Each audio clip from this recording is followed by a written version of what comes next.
Machteld Venken. I joined the University of Luxembourg in November 2019 as a professor of contemporary transnational history.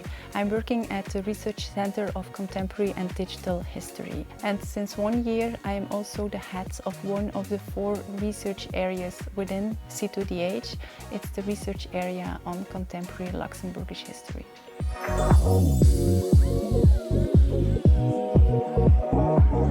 The mentoring program initiates a relationship between a more senior and a more junior scholar. And so through interaction, various things can happen. So if the mentor offers a listening ear, it can provoke the mentee to reflect upon her or his professional practices. And upon request, the mentor can also offer guidance, feedback, and very importantly, encouragement.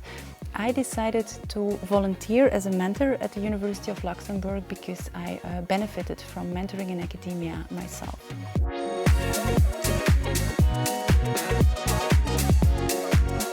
Mentoring offers mentees a unique insight to the other side of the bridge. And at the very least, what it provokes is a reflection on whether this is the kind of professional life you would actually like to have in the future.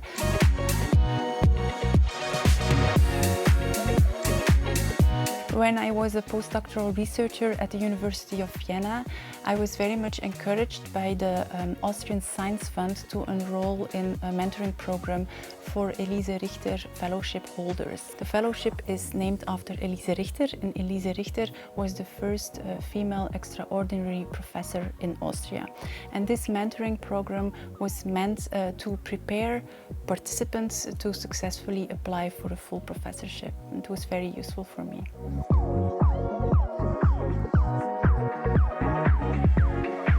It helped me to think about how I could shape my profile, the profile of my professional identity.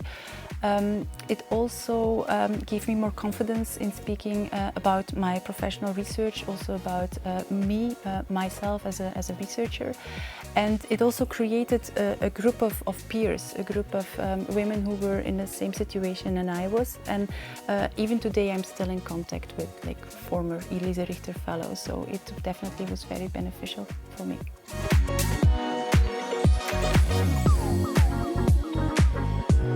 For me, something that was very difficult to accept is when I was denied access to knowledge. And this happened several times to me when I, as a female scholar, as a young mother, appeared in a library with a pram with a sleeping baby in it in order to pick up or consult pre-ordered books. And in this way I was denied access to the National Library in Belgium, the National Library in Austria, the National Library in Poland, and a lot of local libraries throughout Europe. And that does not have to be the case, as the National Library of Luxembourg shows. I'm giving this example because it shows that the gender borders of academia appear at places where you sometimes don't expect them, as at the entrance gate of a public library.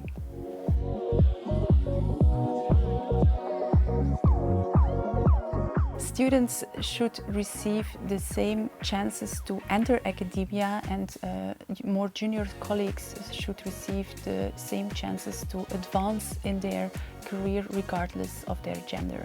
And that is unfortunately not yet the case. At the University of Luxembourg, for example, the percentage of female full professors is currently 25%. And a more diverse workforce contributes to a more just society for all of us.